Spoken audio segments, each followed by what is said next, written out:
पति और पत्नी के बीच में आपसी मतभेद हो जाते हैं तो कोर्ट में केस शुरू हो जाते हैं। तलाक का केस सबसे पहले आता है और जब दोनों ने तय कर लिया होता है कि बस हमें अब एक दूसरे के साथ नहीं रहना है और हर सूरत में हमें अपने रास्ता अलग करना है, उस स्थिति में तलाक का केस दर्ज किया जाता है।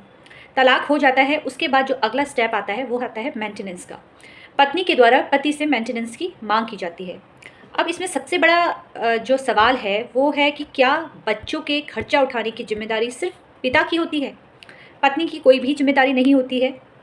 देखिए, अगर एक महिला यानी कि माता भी जॉब करती है, माता के पास भी सोर्स ऑफ इनकम है, उस स्थिति में पिता के साथ साथ माता का भी जिम्मेदारी हो जाती है, माता की भी जिम्मेदारी हो जाती है कि बच्चों का वो खर्चा उठाए। लेकिन अगर महिला यानी कि पत्नी जॉब नहीं करती है, सोर्स ऑफ इनकम नहीं है और वो सिर्फ अपने पति पे ही डिपेंड है, उस स्थिति में पिता ही बच्चों का खर्चा उठाएगा।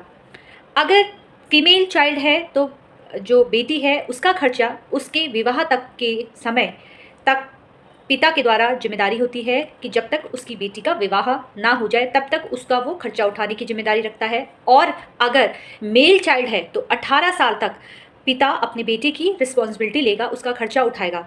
अगर पत्नी नौकरी करती है उस स्थिति में पति और पत्नी दोनों मिलकर खर्चा अपने बच्चों का उठाएंगे। और अगर पत्नी के द्वारा नौकरी नहीं की जा सकती है, उसके पास सोर्स ऑफ इनकम नहीं है, ऐसी अवस्था में पिता को ही अपने बच्चों का खर्चा उठाने की जिम्मेदारी बनती है। अगर आपके भी कुछ सवाल है तो आप मुझे मैसेज कर सकते